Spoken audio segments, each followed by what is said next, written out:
komunikasi dari kelompok Pak. Perkenalkan, nama saya Syaputra.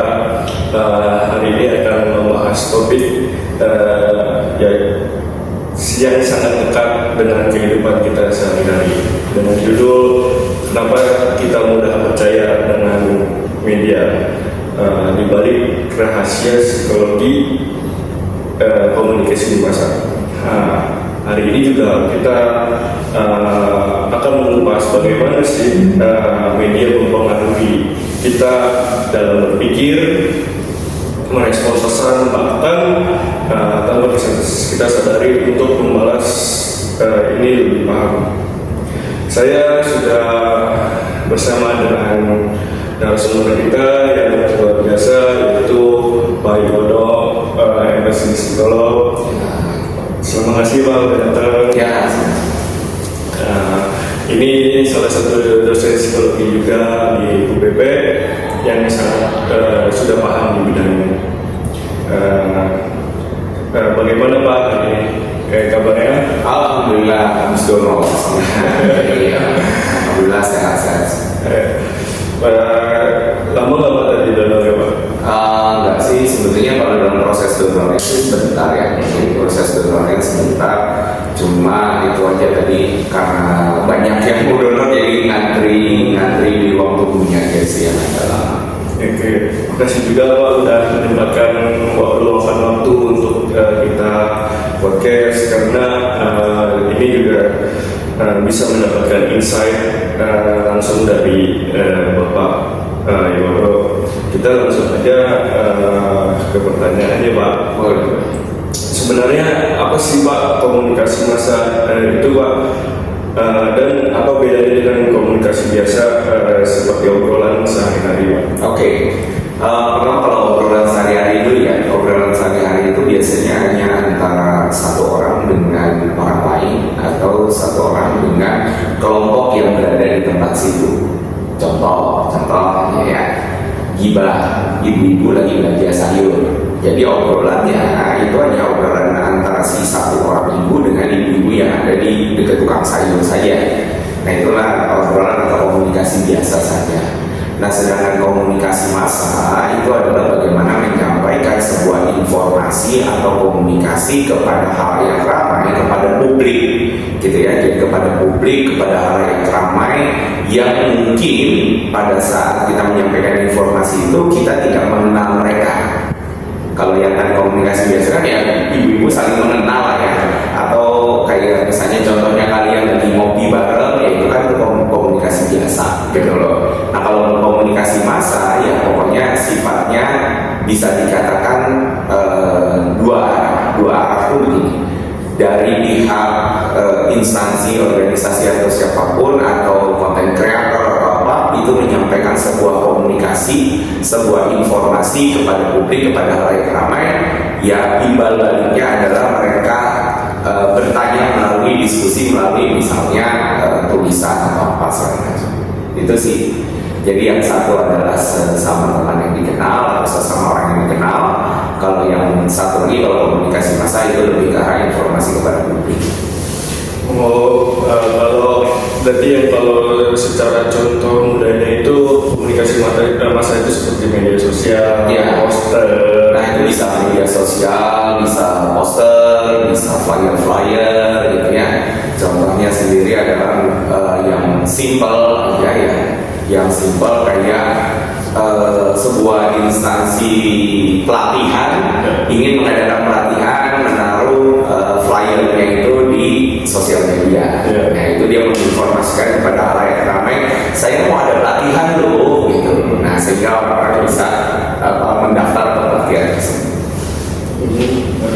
Jadi sangat ada perbedaan di antara komunikasi biasa dan komunikasi biasa. Ya.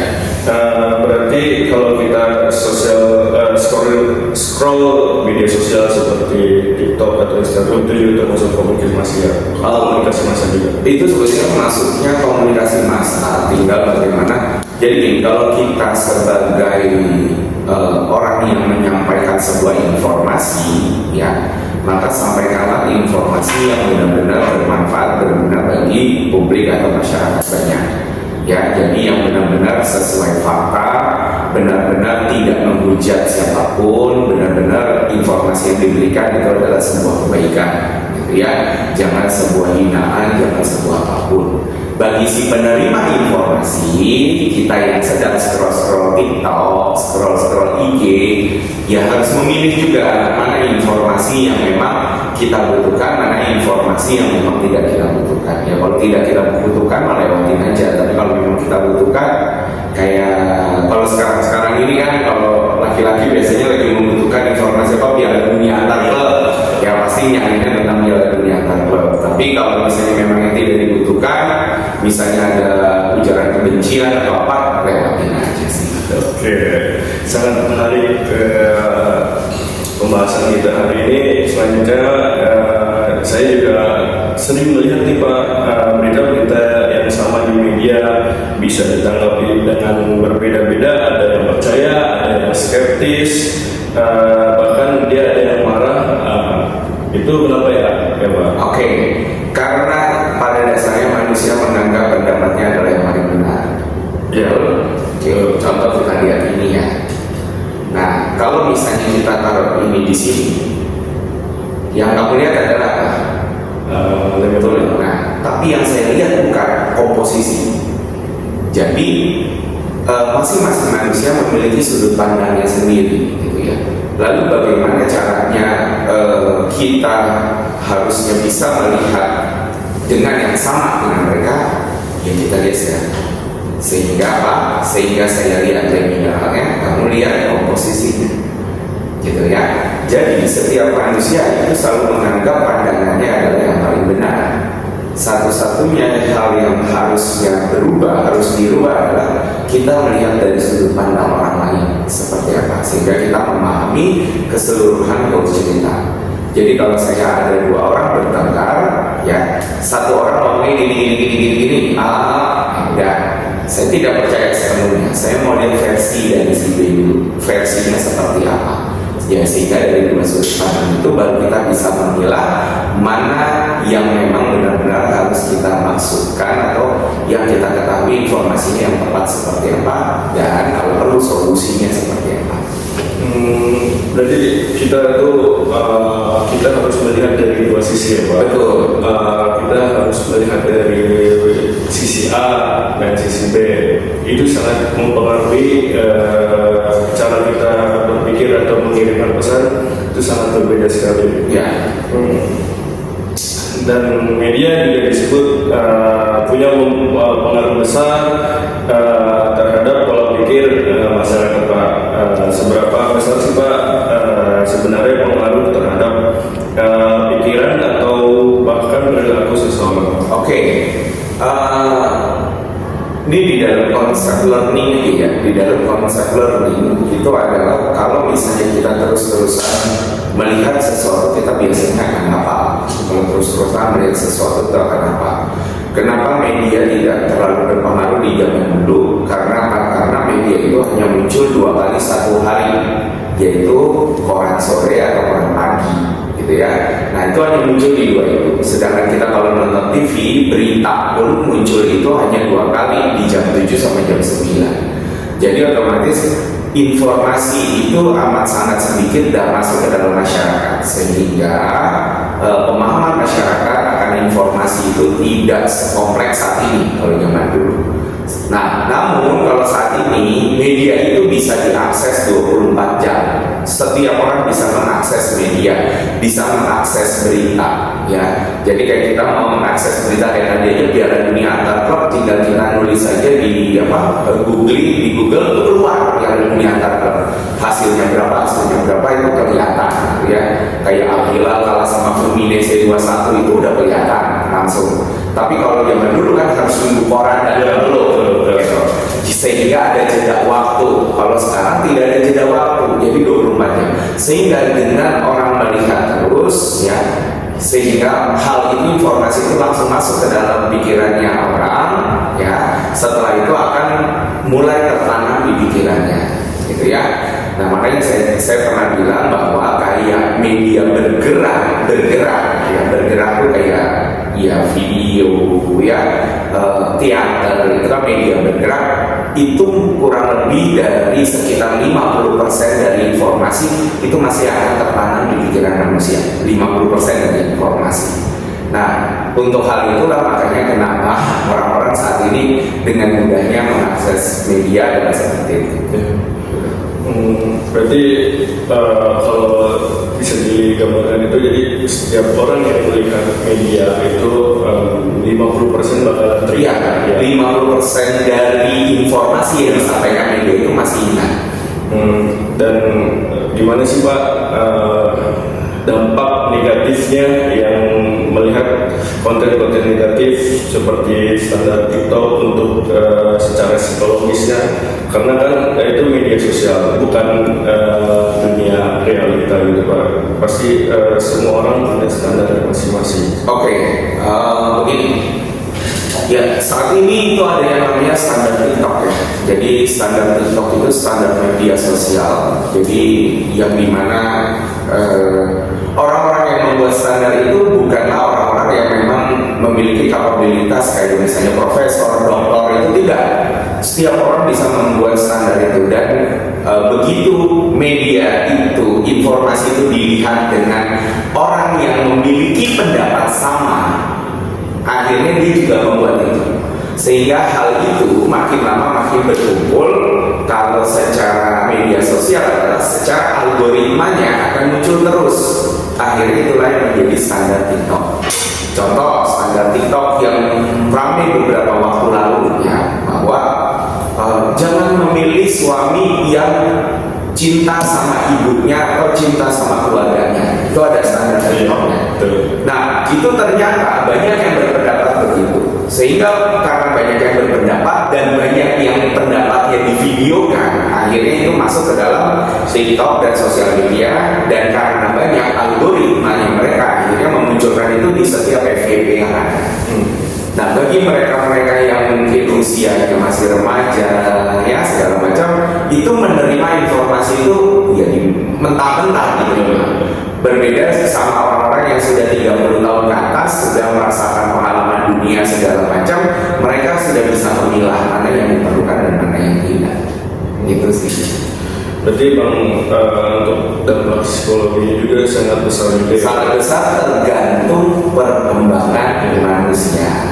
Ingat ya, kalau balik lagi ke psikologi perkembangan, tahap-tahapan perkembangan itu akhirnya berpengaruh pada pola pikir atau dalam menangkap sebuah informasi yang ada di sosial media, media sosial. Berarti ini juga standar TikTok juga ada yang mungkin ada yang positif, ada yang negatif. Jadi bagaimana diri kita yang memilahnya itu ya Pak? Iya, betul. Ada yang positif, banyak yang positif. Contohnya kayak apa?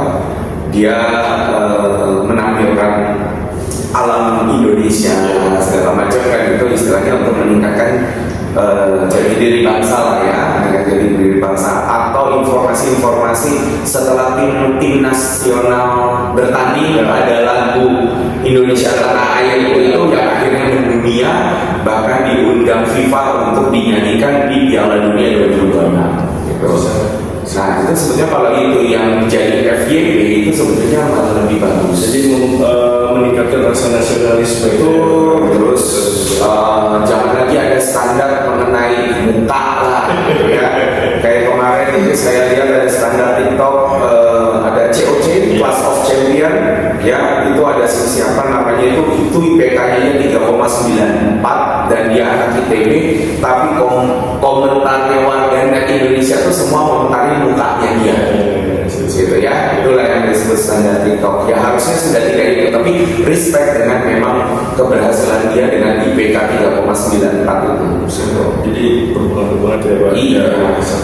Mungkin satu lagi pertanyaannya, sekarang ini kan banyak banget iklan nih, seperti di e-commerce atau di media sosial, konten-konten yang terasa meyakinkan gitu Pak, secara psikologis.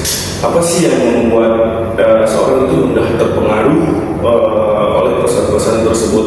Contohnya kayak pesan-pesan oleh influencer, membeli beneran ini rasanya mantap dan meningkatkan disampaikan di mulut seperti itu Pak? Oke, influencer itu pertama kali tidak langsung jebret dia mempromosikan, alias ada proses di mana dia harus engage dulu dengan para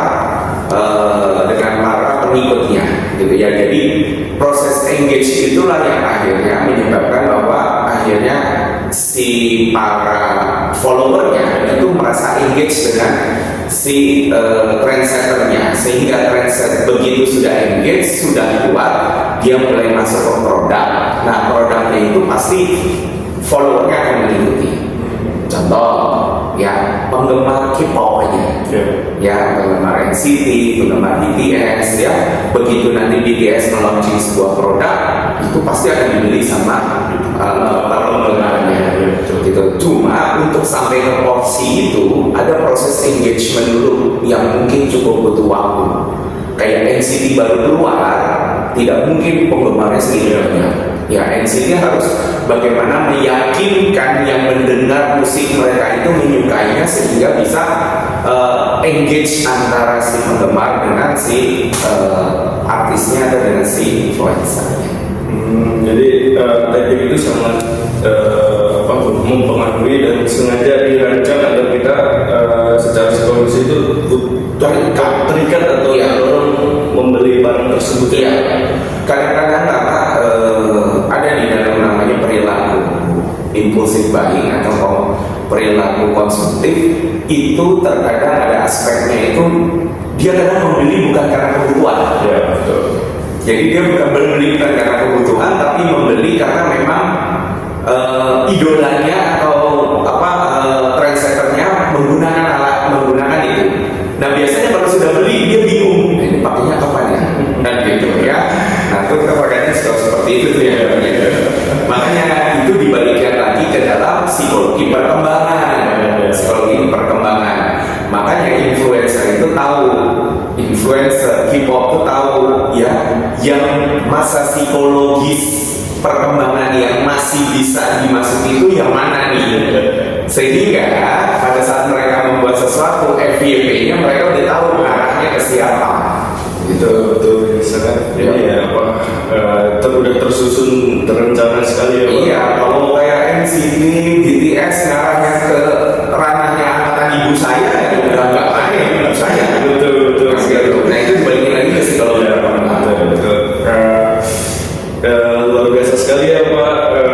Pak Yono ini kita banyak ilmu pengetahuan juga tentang komunikasi massa, mulai dari definisi komunikasi massanya juga, reaksi audiensnya seperti apa, hingga bagaimana media bisa mempengaruhi cara kita berpikir. Terima kasih banyak ya Pak Pak Yono untuk waktu dan ilmunya, semoga bermanfaat untuk kita semua. Amin. Dan buat teman-teman, jangan lupa terus berpikir kritis dan bijak dalam bermedia. Terima kasih sudah menonton podcast kami bersama Pak Yono. Sampai jumpa di lain waktu. Terima kasih. Assalamualaikum warahmatullahi wabarakatuh. Waalaikumsalam.